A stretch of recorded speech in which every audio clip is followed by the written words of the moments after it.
points were really valid and I wanted to pass them along. Hi, Director Fall. We're actually Hi. already in open session just to deal with a technical issue, but we haven't started the meeting yet. Okay, thanks. Sorry, I was a little bit delayed getting my new camera set up, and hopefully my sound's a little bit better. Sounds good so far. But we do have everybody is here and we're ready to start whenever you are. Okay, I'll just get the agenda open. Recording in progress. Okay, if everyone's ready, I will call the meeting to order. The January 11th, 2023 Finance Committee. We have an agenda before us. Are there any additions or changes the board would like to make? And if not, could someone make a motion to adopt it? Director Daudt, Director McCormick, any discussion?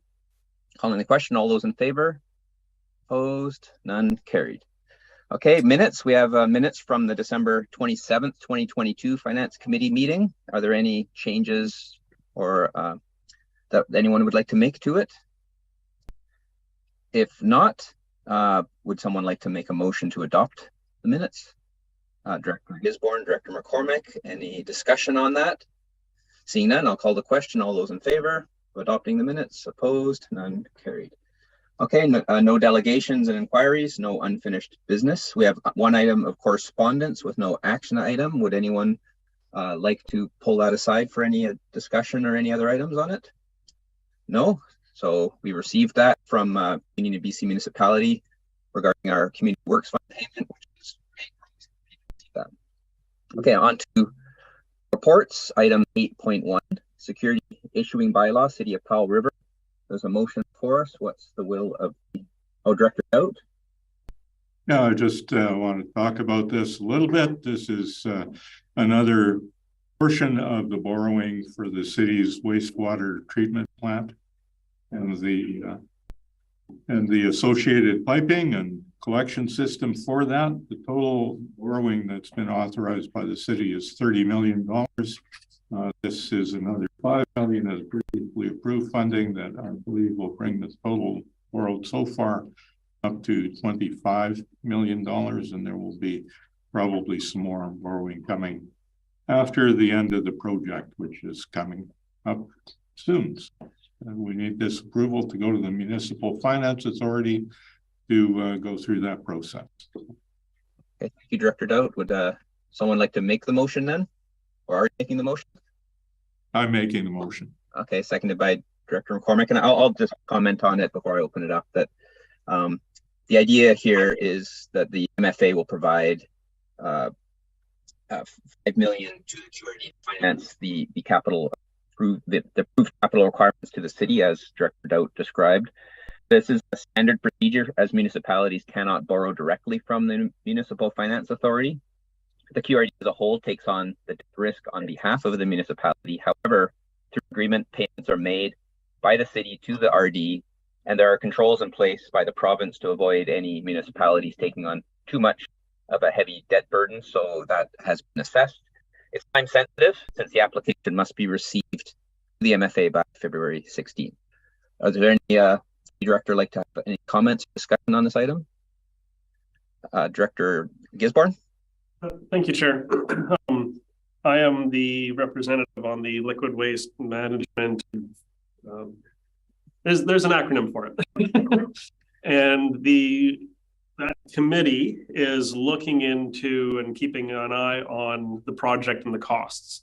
With inflation and delays because of supply chains, the project is costing more. I'm not going to take up a bunch of time to get into it, but that's where the costs are going up, and therefore the city, as I understand it, is needing to borrow some more money to make the project completed. I'd like to thank the chair, Director Fall, for his comments about the process of borrowing money. One of the challenges when dealing with the public is explaining that the regional district is technically the senior level of government, actually above the municipality. And the security issuing, the loaning of finances from the Municipal Finance Authority is, in my opinion, the clearest way to explain that the Municipal Finance Authority loans money to the regional district, and then we loan the money to the municipality. And that's the structure across the province. So I believe that the municipality and the committee that is keeping an eye on the liquid waste management is, they're doing their due diligence, but these things do cost a bit more money. That's what happens in projects. So I'm in support of this motion. Thank you, Chair. Okay, thank you, Director Gisborne. Is there any further discussion on this item? Seeing none, let me see if I can. I assume Director Lennox is slid off the side of my screen. Okay, seeing none, I will call the question. All in favor? Opposed? None? Carried. Okay, we're on to financial plan draft 3, and I think as per our practice, we will first hand it over to our Director of Financial or Manager of Financial Services, Ms. Greenan, for probably a presentation and a discussion on the updates and the process. Over to you, Ms. Greenan. Thank you, Chair. Yes, I am pleased to present draft 3 of the 2023 to 2027 financial plan for that regional district. So I would like to share my screen and I have a short presentation.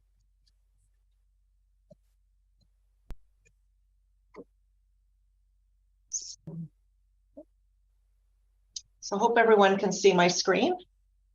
Yes. Okay, thank you. So as I said, this is draft 3 of the financial plan. So there is projected to be one more draft in February, and then the financial plan will ask the board to approve adoption of the plan. So in this presentation, I will review again the assumptions that have gone into development of the plan. I will review the 5-year capital plans, and then I will go over the residential tax rates per $100,000. And I'll do a tax rate comparison to our neighboring regional districts on Vancouver Island, and regional districts that we generally compare with. And then I'll go over a few outstanding issues that I'd like to just bring to the director's attention. And then I'll go over the next steps and then entertain any questions. And you're welcome to ask questions as we go through as well. The assumptions that went into this plan are operational costs are based on specific estimates or between 2 to 6% increases on most items. With the insurance, we've estimated between 10 and 15% increase because we have seen some major increases in the past couple of years on insurance rates. So we want to make sure we have enough in the budget. For the CPI increases, many of our contracts and salaries, et cetera, are based on the annual change in the Consumer Price Index. So we have projected 6% in this budget, but the actual Consumer Price Index increase will be incorporated into draft 4 as the increase will be released at the end of January. Future borrowing is projected at 6%. The Municipal Finance Authority is currently indicating about 4.5% for 20-year borrowing. So we've incorporated about a 1.5% risk adjustment into our future borrowing. And actual borrowing will be based on the borrowing that's in the interest rates that's in place as the borrowing is drawn down. The payroll allocations in draft 3 of the financial plan are based on the 2021 time and motion study. Payroll allocations in draft 4 of the financial plan will be based on the 2022 time and motion study. This change isn't projected to mean a significant change in any of the service area requisitions.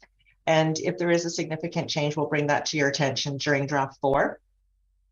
2022 actuals are just projections. They're right now what you see in the financial plan are based on everything that was posted to December 16th. So as we go through year end, we'll keep updating the actuals. And then in draft 4, we'll try to project where we will be at for year end. And there might be a few changes after draft 4, but they aren't expected to be. We should have a pretty close estimate by draft 4. So the capital plans for the regional district, the regional services were projected to have about a $16.1 million capital plan for 2023. A large part of that, of course, is the Resource Recovery Center and the Waste Transfer Station. But a couple of other things that are budgeted are an IT server and backup upgrade, for the regional district. Palm Beach Park, there's a covered gazebo, which is a donation from the Rotary. There are many park accessibility upgrades planned for 2023, and there's a mobile generator replacement. In the electoral areas, the capital plans are budgeted at $4.1 million. A large part of that is the Northside Recreation Center upgrade and expansion, which will go to public approval in early 2023. And that is largely grant funded. There's also an Engine 21 replacement for the Savory Island Volunteer Fire Department that will be replaced over 2023 and 2024. At the Northside Volunteer Fire Department, there's a generator at hall number 2. The Myrtle Pond water system, there's a water line upgrade that is necessary. And that also is we're waiting to hear about a grant for that. In the Lund Sewer Service, we're expecting to have a SCADA system installed. And the Venanda Ball Field, there's a covered gazebo projected to, that's also a donation. And the Gillies Bay Tennis Court resurfacing. Details of the capital plan are included in the budget that you have before you. A couple of outstanding issues that I wanted to bring up is the Myrtle Pond water system capital. That is a project to reconnect the loop system from Centennial to Butler, and it's pending grant approval. So we would like to ask if the board would consider allocating community works to that project. It is a project, because it's a water system improvement, it is something that is eligible for community works. And so I'd like to ask the board if you would consider allocating $169,000 of community works into draft 4 of the financial plan in case that project isn't approved for the grant funding that has been applied for. I'll make that motion right now if that's in order. Or do we wait until after? It may be in order. There may be some questions while we're on this. So go ahead, Director Gisborne. Yeah, I'll make the motion to start the ball rolling. Okay, so the motion is that the committee recommend the board allocate $169,000 of community works fund into draft 4 of the financial plan towards the Myrtle Pond water system loop reconnection project if the grant application is not successful. Is there a seconder for that motion?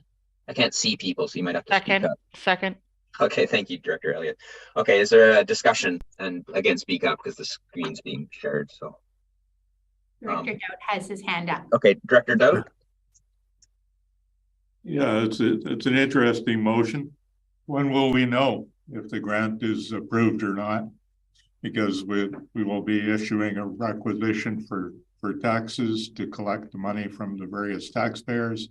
And will we know whether that grant has been approved before we issue the tax notices, or will we find out later?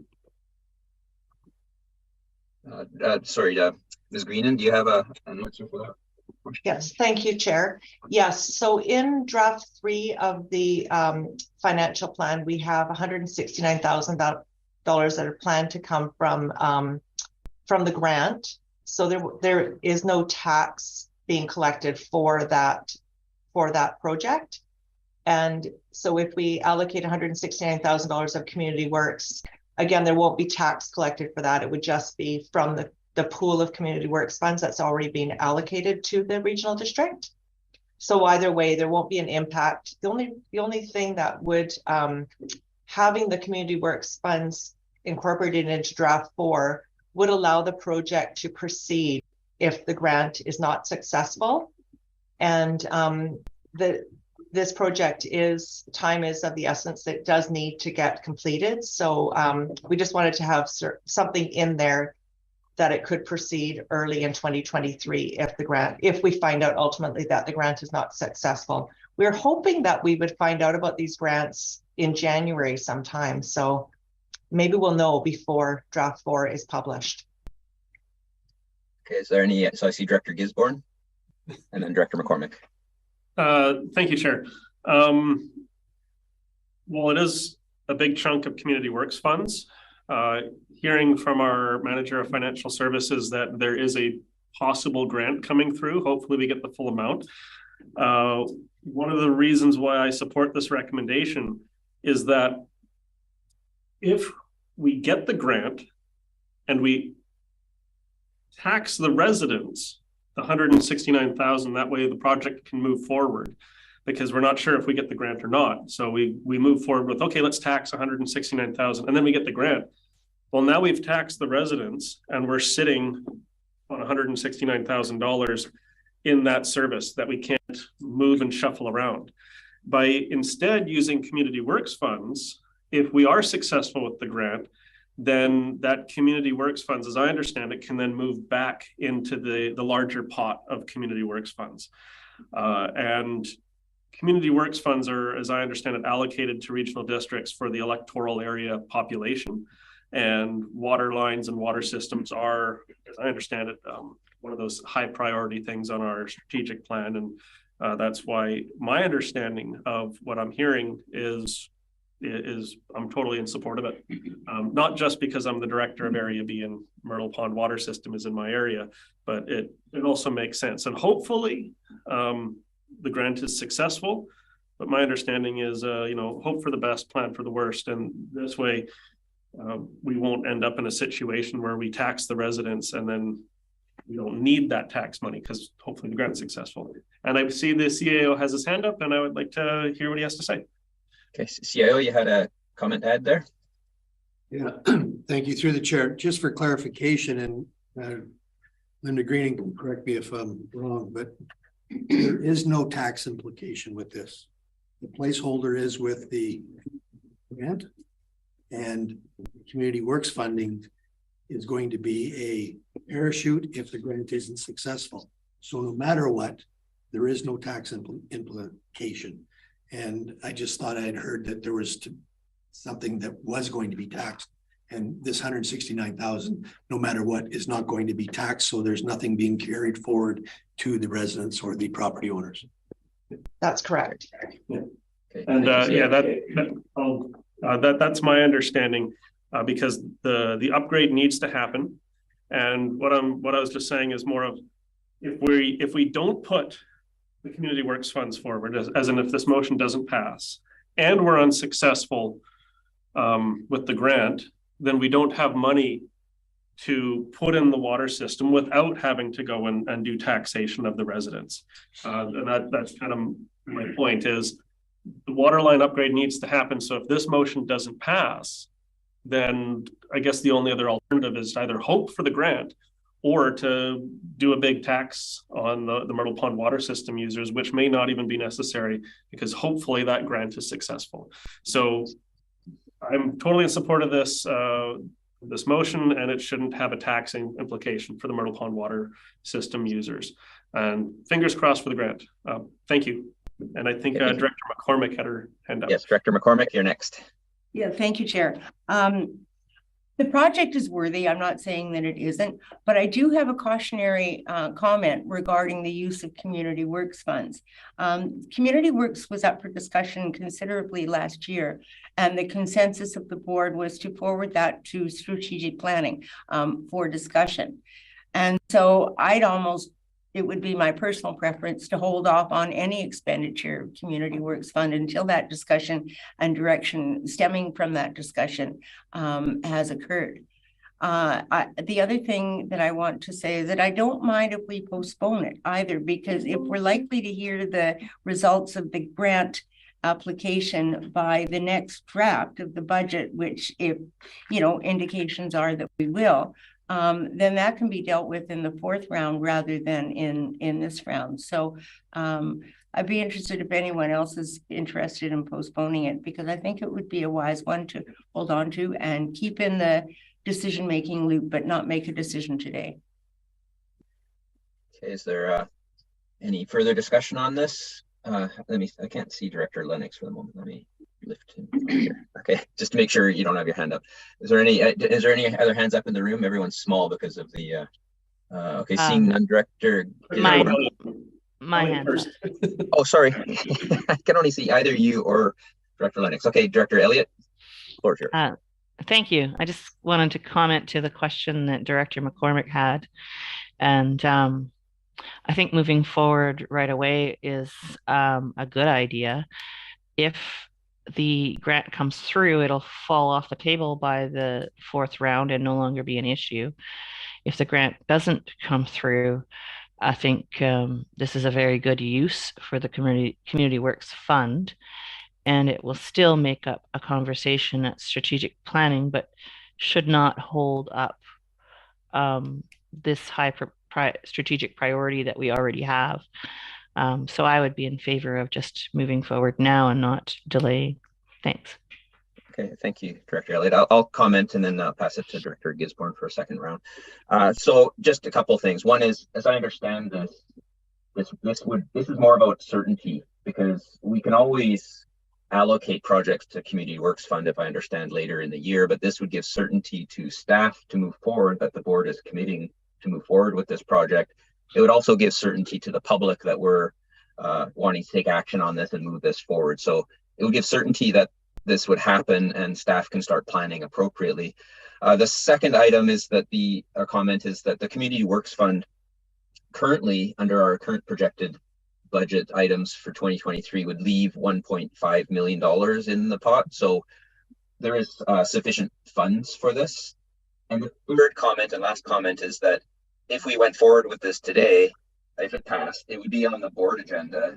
If we know something by then, we can change it or adapt it. We could also, if we feel like we would rather postpone it after that, that can be done at the board meeting as well. So if the board decides after today that they would prefer to postpone it for a month, that can also happen at the board meeting. So that's okay. Finally, are there any further questions? Or sorry, Director Gisborne was next, and then I don't see anyone else's hands right now. Thank you, Chair. I think Director Fall said most of what I was going to say, that we can postpone this at the board level, but also this is still just a draft financial plan.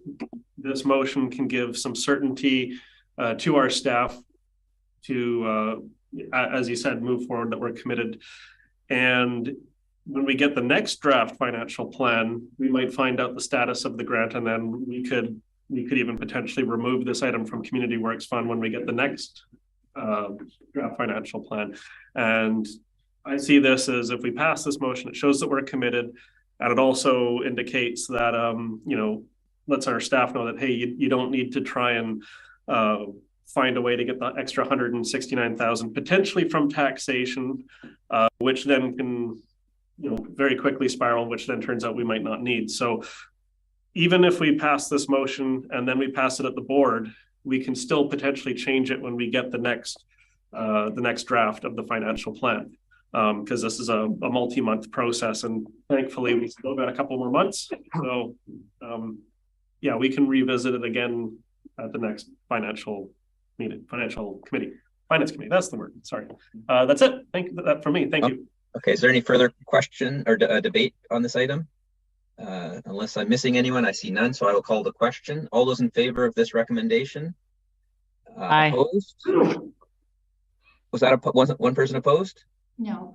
No. Okay, it was unanimous. Thank you. That passes that to the board, and we can hand it back over to Ms. Greenan to continue with her presentation. Thank you. Thank you, Chair. Through the chair. So further outstanding issues, I've sort of outlined these earlier. The 2022 actuals and surpluses are still to be determined, but we'll try to have really good estimates for draft 4. The 2022 payroll time and motion allocation will be also incorporated into draft 4, the CPI annual change, and also the 2023 completed roll values. We have received the 2023 completed roll values, but there was a little bit of an issue with them with BC Assessments, so they are doing a correction. So we should have those shortly, and the 2023 completed roll values will be incorporated into draft 4. I just wanted to mention too that will change the tax rates, will likely change the tax rates per $100,000, but it's not projected to make a big impact to the projected tax per representative household.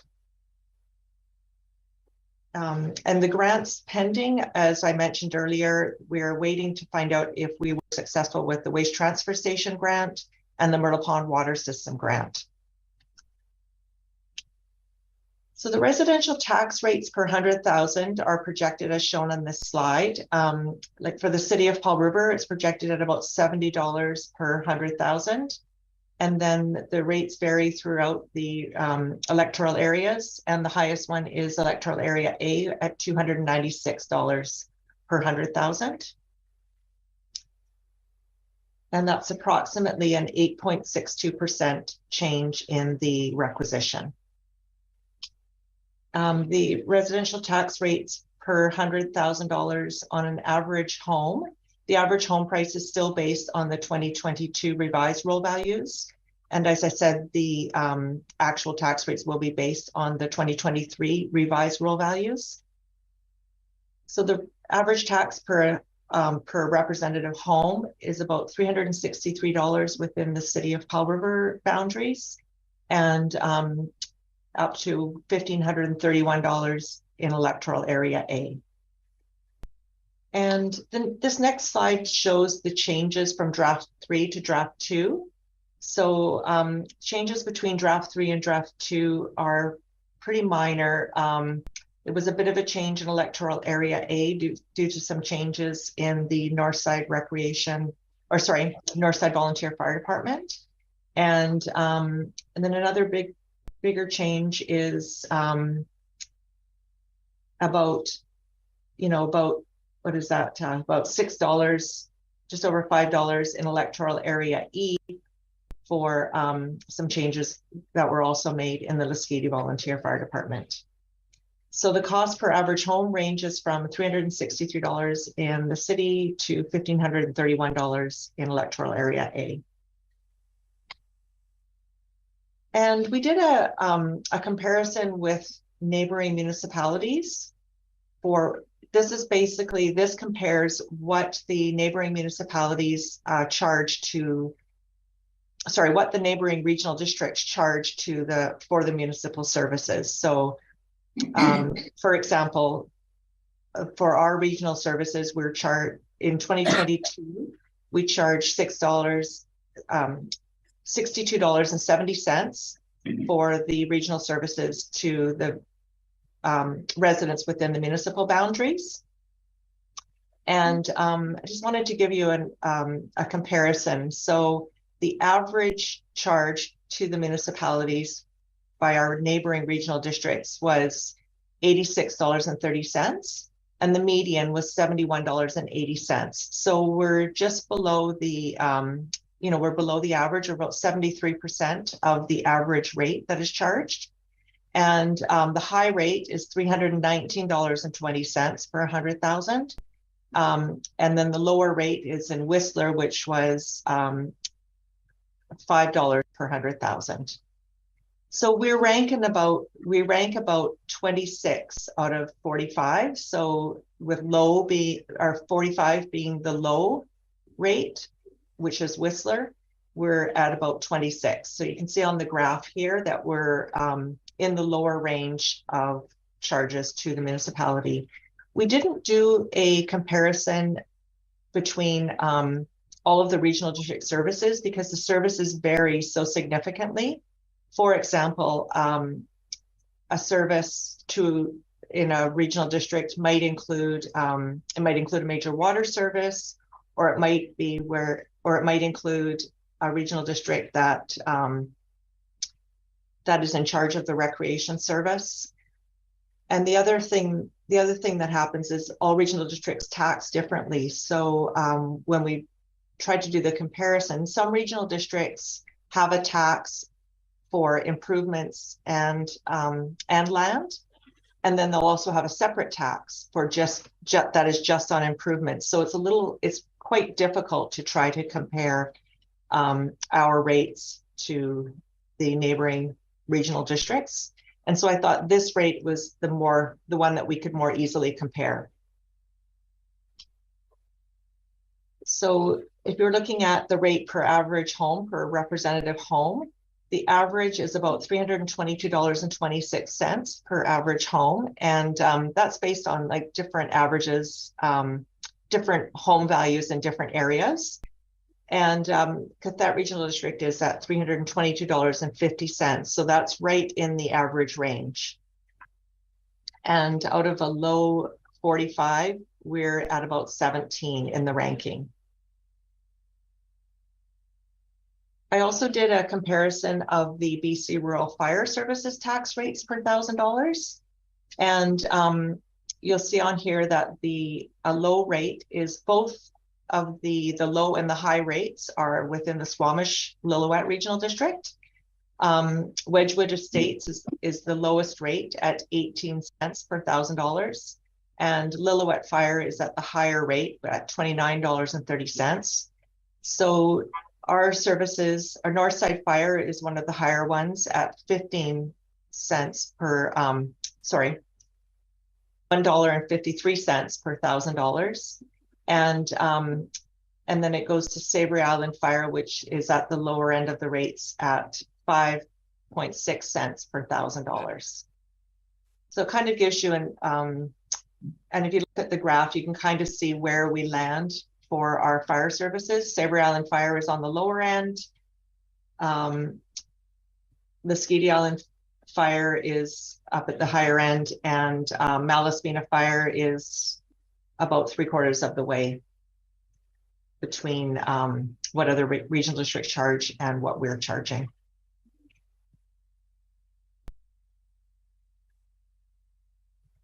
So the next steps for the financial plan will be a final draft will be presented to the February 9th Finance Committee, and then we'll propose adoption at the February 22nd board meeting.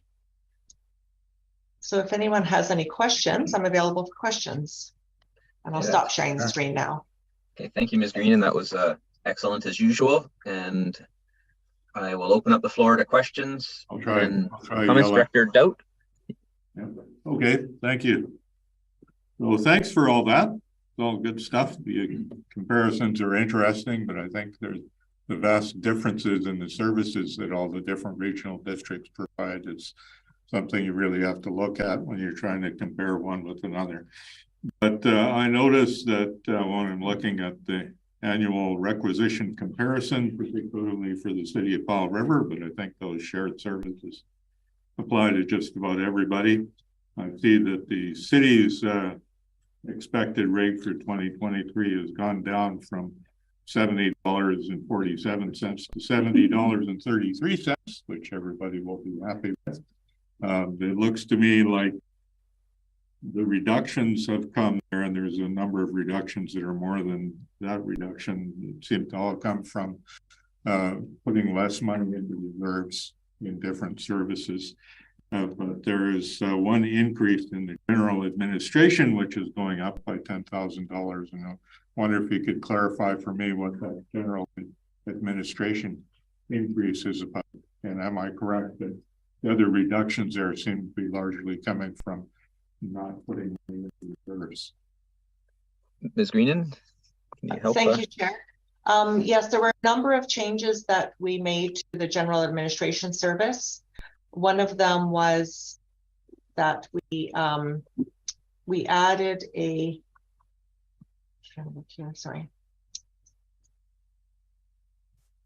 we added $15,000 for backhoe repairs. So that was one of the major increases. And so we did some refinements to the salary, wages, and consultants budgets to support the current work plans.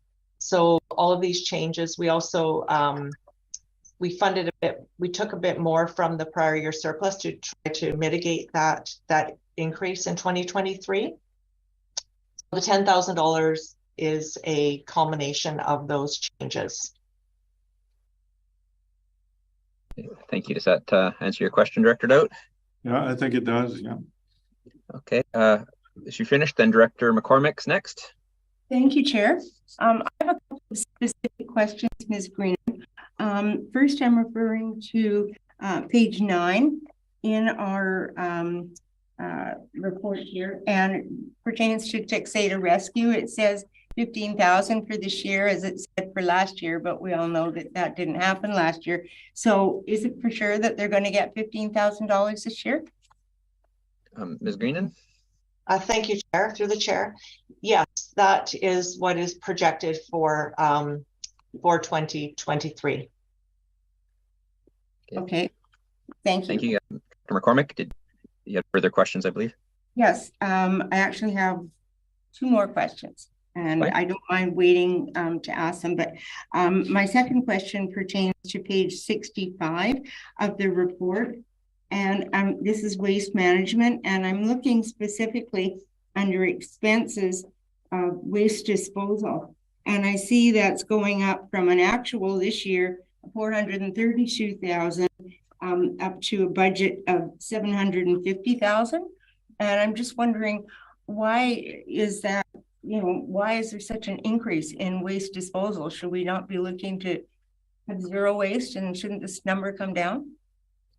Ms. Greenan, I don't know if that's for you or for Mr. Devereaux. Thank you, Chair. I think that actually should be directed to the Manager of Operational Services, but I did just want to mention that the $432,000 actual, we're quite behind on those invoices. We don't get them. They aren't processed on a very timely basis because we don't receive them right away, is what I'm trying to say. So we are quite behind on our actuals, and also the US exchange rate is applied at year end. So that number will come up. I would think it would be closer to the 685,000 that we budgeted. And also we did have a significant increase to the rate from our regional disposal company. But I'll direct any further questions on that to Mr. Devereaux. Mr. Devereaux, you may enlighten us further. Thank you, Chair. If I may, there is also an increase in disposal fees due to the index. So we have in our contract with the landfill, we use a US index called the Water, Sewer, and Waste Index, and it is a little bit higher than CPI. So I don't know that exact number, of course, because it's not released yet, but we were anticipating that it would be a little bit higher. So that's one of the main reasons why they show the increase. And to Director McCormick's question about moving to zero waste, we really would love to, but people still keep throwing stuff out. And we're working on that, to educating the public and ways to move more and more stuff to recycling. But the fact is we do get a lot of waste. Thank you, Mr. Devereaux. Director McCormick, you may as well carry on. I think it would be more efficient for directors to ask all the questions they come with. That would be. Thank you, Chair. And just one more question, and it pertains to page 131 of our report. And this is the Texada Airport. And I noticed that the parking revenue is $5,800, and I understand this is per people parking their planes in their leased hangars. Do I understand that correctly? Ms. Greenan? Yes, thank you. Through the chair. Yes, that is for the lease, for the lease of the hangars, and for parking at just general parking at the airport. Okay, so my question actually is regarding that amount. The lease with the leaseholders of the hangars expired quite some time ago. And they're, I know, anxious to sign a new and updated lease, but there's also a long waiting list for people. And there is areas set out in the airport management plan for expansion of the number of hangars. My question is, could we not move forward on that to increase this revenue for parking, and then thereby reducing the reliance on taxpayer dollars? Ms. Greenan? Thank you, Chair. I'd like to direct that question to the new Manager of Asset Management and Strategic Initiatives, but he hasn't been here very long, so just wanted to, give you the little bit of a heads up. So Arnold Schwab. Okay, Mr. Schwab, do you want to try to answer the question? Welcome to our meetings. Thank you. Through the chair to Director McCormick. I've sort of reviewed some of the information that's available for leases. It would seem that there is some complexities that have to be overcome before we move forward. It is in potentially ALR property, and there is some water management issues that need to be reviewed as well. I see in the minutes from the last meeting that there was some discussion on what should be included in the lease and whether it was perhaps too complex or should be simplified. So I don't anticipate these things being tackled quickly, but as this is only my second week, I'm going to try to get through them as quickly as I can. Thank you for your reply, and I sympathize with the fact that you're just, getting started. So I won't be too nasty, but just to say that there has been a long waiting list for a very long time, and an expired lease, and so there's reasons to move forward on this as quickly as staff time allows. Thank you. Are there other directors wishing to speak on this? Just make sure I see Director Lennox. No, so I have something to just Director Gisborne, and then I'll speak a bit. Yeah, just a real quick question. I think I know the answer. Could Ms. Greenan send us a copy of her presentation? I found the information to be very helpful. It's also, I think it was also pointed out that different municipalities get taxed very different rates because it all comes down to, in a big part, the shared services. So we saw a number of municipalities on the lower coast on the very high end, Sechelt, Gibson, Sechelt Indian Government District. But as I understand it, they're getting water from the regional district. They got recreation from the regional district. So that's where there can be this big difference between municipalities and regional districts, because like locally, the municipality handles their own water and their own recreation.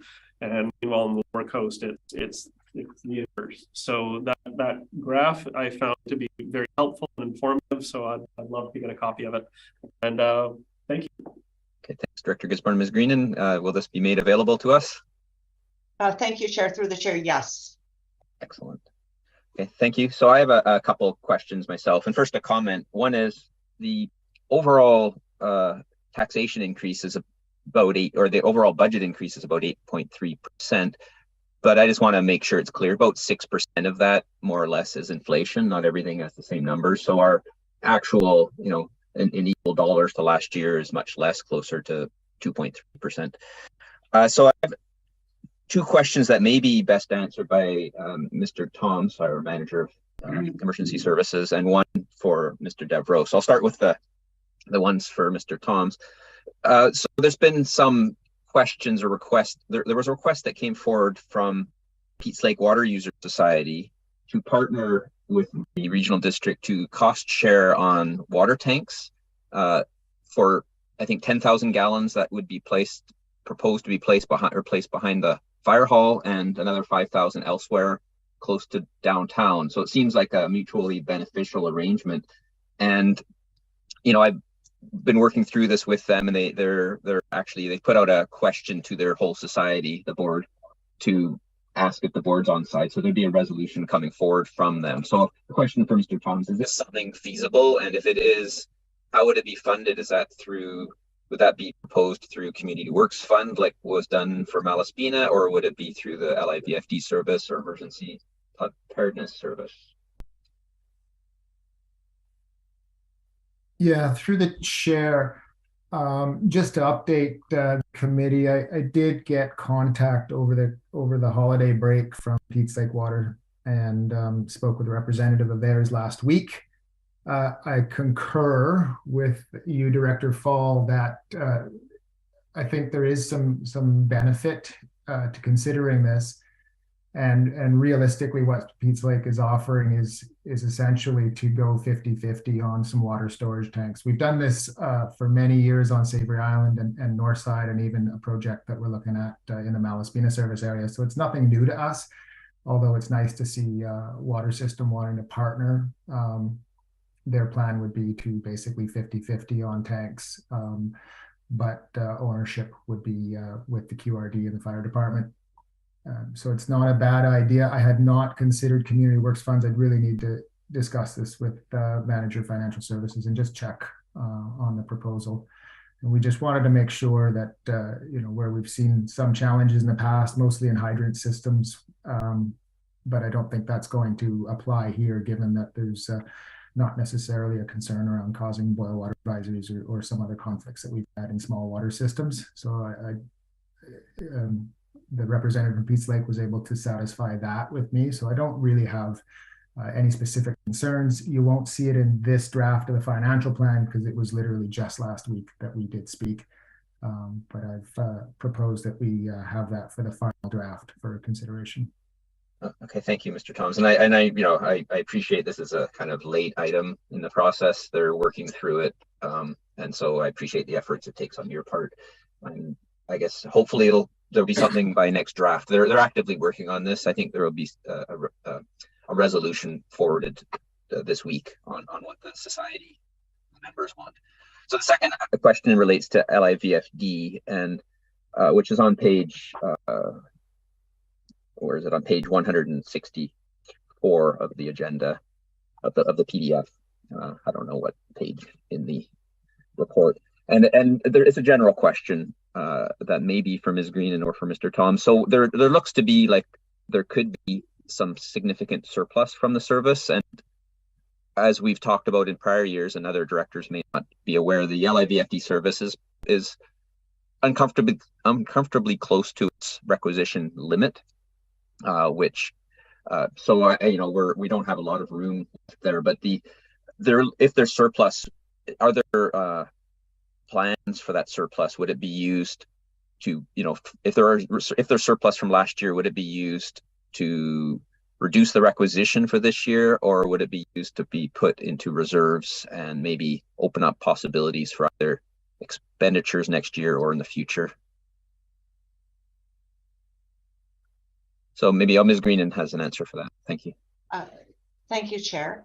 Through the Chair, I would recommend that that the surplus, because we are trying to save funds for future capital works at Laskeety Island Volunteer Fire Department, I would recommend that we try to put the bulk of that surplus into reserve unless we know that it will be needed for the 2023 to fund the 2023 budget. So I would recommend not making too much of a decrease, as we don't have many reserves in that service. The reserves right now are at 276,000, and financial plans the asset management plans aren't developed. So I would recommend try to keep increasing those reserves as we might need them for capital. Thank you. And I agree. I actually think because we're so close to the requisition limit, if there is any extra surplus from last year, it makes sense to put it in reserves, because whatever we might need it for, we'll have it, as opposed to hitting the ceiling next year. If property values stayed the same or even went down, we may find ourselves in some hot water. Okay, thank you for that. One final question and then a short comment. This is probably for Mr. Devereaux, and it relates to waste management service. So I don't have the page here, but we adopted increased tipping fees, and they went into effect this month.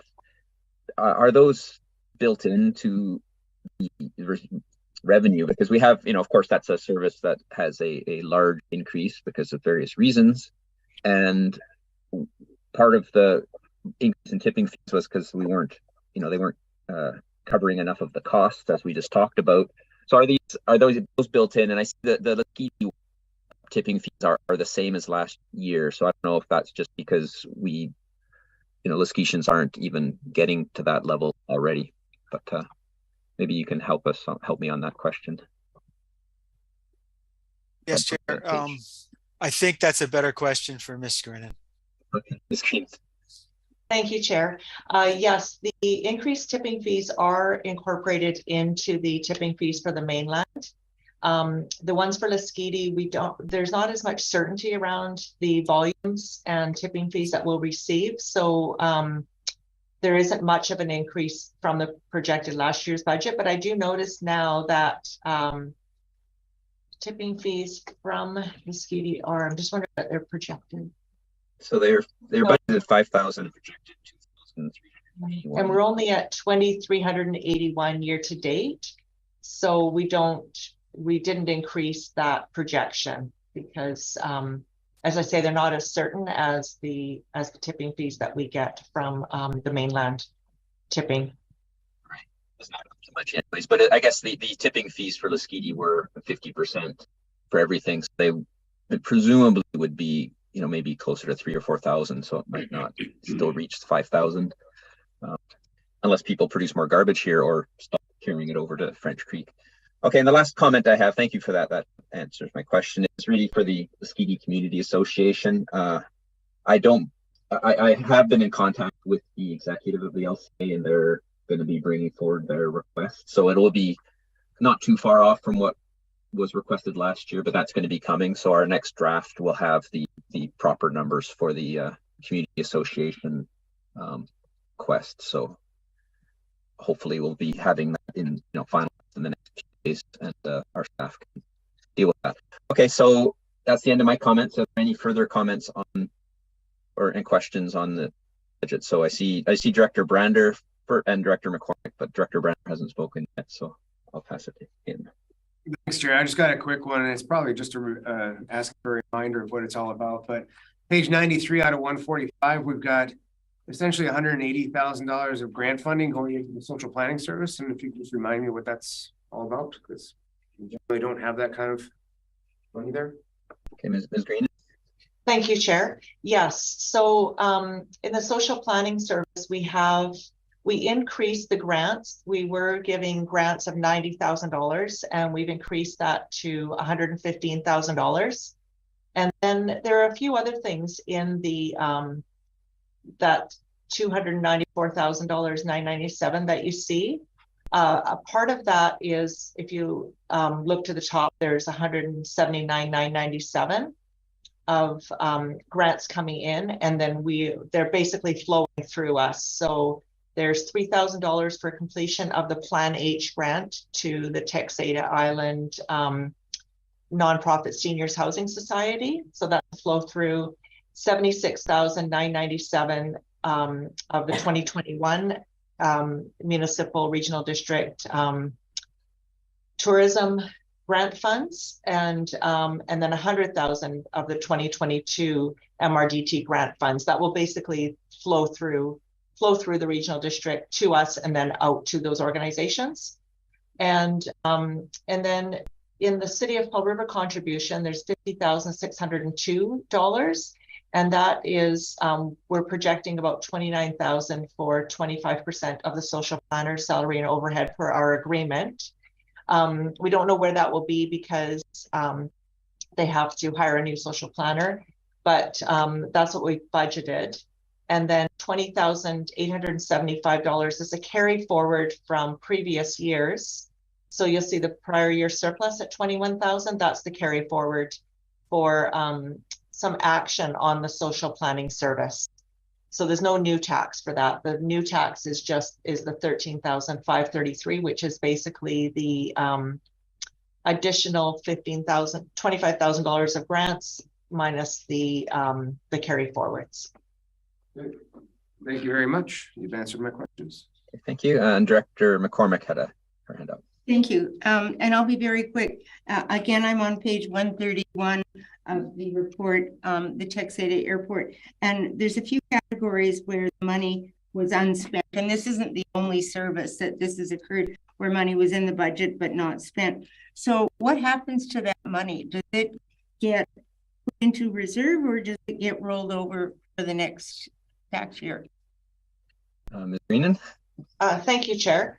Yes, so we're projecting that $50,000 of that unspent funding should come forward to support the 2023 budget, and then what we'd like to see is the balance of that go into the reserve for future planning. Okay, thank you. That answers the question. Okay, very good. Are there any further questions and comments?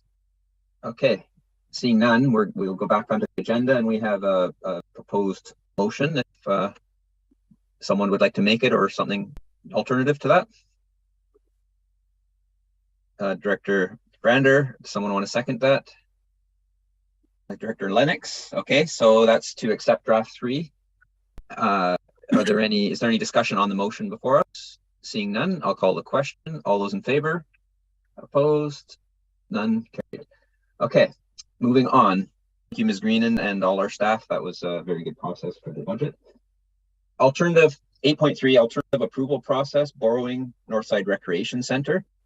And the motion is that the committee recommend the board make a fair determination that the number of electors to which the alternative approval process applies for the Lund Community Center loan authorization bylaw be established at 1063, that the board approve the electoral response form attached as Appendix B, so that's what will be sent out, and that the board establish the deadline for receiving the forms back by March the 6th at 4 p.m.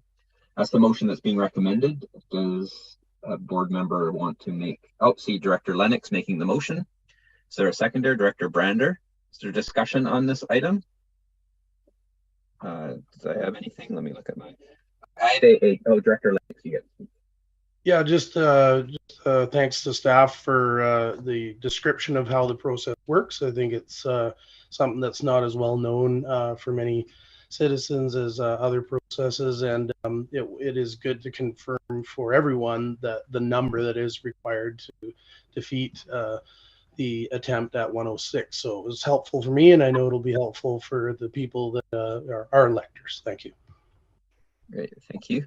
I do have a question, maybe for our corporate officer, Ms. Jones, which is the 2-page form. So is that exactly what will be mailed out, or will there be additional information? Because it has all the technical parts of it, but for some lay people, they may not, really fully get everything about what this is about. So this is just my question. Thank you, through the chair. Yeah, so this will form part of the information that goes out to property owners. There'll be additional information, and there will be more information on the project page and information at the office available for pickup. So it will not be just the information on this form. Okay, that's great, because I see that's the form that needs to be considered, but I could imagine some people going, what am I supposed to do with this? So that's great. I think it's a great process, and I look forward to receiving the responses back. Is there any further discussion on this item? Seeing none, I will call the question. All those in favor? Opposed? None carried. Excellent. So on to the next item, 8.4, BC Social Procurement Initiative. And the recommendation is that the board renew its membership with the BC Social Procurement Initiative, and that staff be directed to maintain security membership with the initiative until it's no longer required by staff. I would see Dr. McCormick, Director Gisborne. I'm not sure who put their hand up first. Is there any discussion on this item? Director Gisborne? Yeah, thank you. I'm the representative on the Social Procurement Initiative, and I see alternate director Sarah Cotts in the audience, and I'd like to thank him for presenting on this, 3-4 years ago, for us to get involved. And I think that is a relationship that's borne fruit. It was originally just the Vancouver Island and coastal communities, and now is spread throughout the entire province. The provincial government is also keen on the principles that are in social procurement. So I'm fully in support of renewing the membership until such time that participation is no longer required, that it just becomes the normal nature of doing things. There is, however, one thing in the staff report that says that because it's social procurement, that it is recommended that it be funded through the social planning service.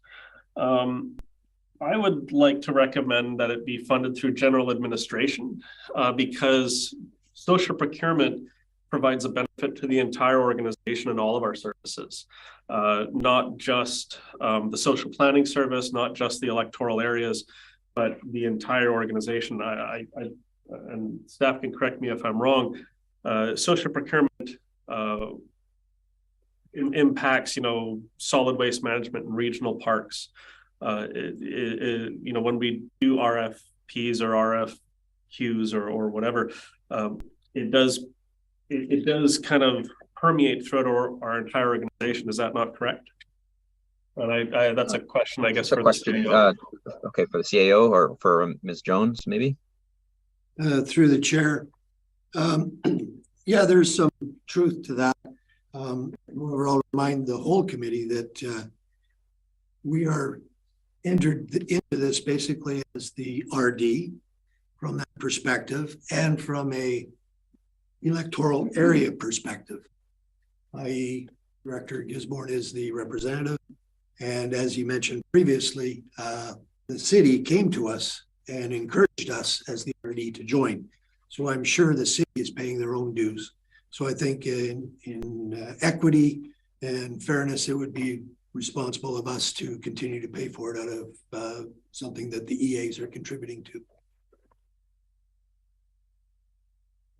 Okay, I see Director Daudt with his hand up.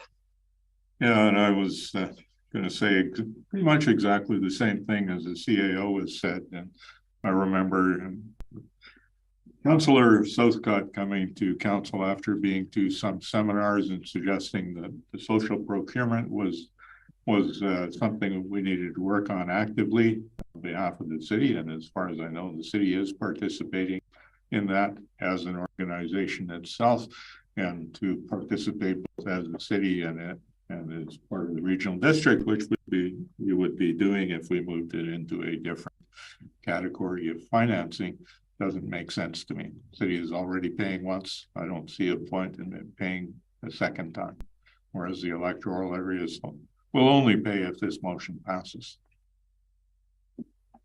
Thank you. I see Director McCormick. Thank you. Just to add, we're talking about $905 here. So I think I support the recommendation as it's written. And it's a great thing to be involved in. We've seen so many benefits come out of this when they look at, what each, bidder on a contract has done locally. Are they hiring local? Are they, supplying the materials local? I mean, I think all of that is really important. So I'm glad to see us continue the membership. And I'm satisfied with taking it out of social planning. Thank you. And I concur. I believe that we get really good value out of this. The economic return far exceeds, I'm sure, the $900 that this costs, and the social, the benefits to the community are incalculable. I see Director Gisborne. Does anyone else have their hand up? No. So Director Gisborne. Yeah, it's $905, so it's not a ton of cash. The recommendation doesn't specify which service it'll come from. My thoughts on general administration is some of the big ticket items that this regional district is spending money on are things like, resource recovery center and, essentially our solid waste. So it does have a broader regional impact. And it is, when we take a look at our whole organization from a regional perspective, my thoughts are, it is our staff, our organization that is receiving the broad benefit when we are doing our request for proposals. And whether the municipality participates or not, it's a separate organization, it's a separate thing. And I just think in terms of regional district, that it really should be funded by the region as a whole. However, it's $905, whether it's paid for entirely by the electoral areas or, the city is contributing 50% when it comes to general administration. It's not a ton of cash. So either way, I'll support the recommendation because, the recommendation doesn't even specify which service it comes from. Thank you, Chair. Okay, you're welcome. Is there any further discussion on this item? Seeing none, I will call the question. All those in favor? Opposed? Seeing none, it's carried. So I've just been notified there's a kind of emergent item that came forward, and I'll pass it over to the CAO. He has something to introduce, I believe. Yes, thank you, Chair. I am remiss because this is one of the things where having meetings hybrid, virtually and in person, you don't always get to see who's always attending on screen. And part of my duty is to introduce you folks to new hires. So it's my pleasure to now introduce you to Arnold Schwab. And Arnold came on board with us early January.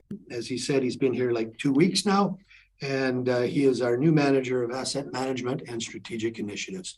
So my introductions have been made. Please feel free to contact him and personally introduce yourselves as time permits. And thank you for that opportunity, Chair Fall.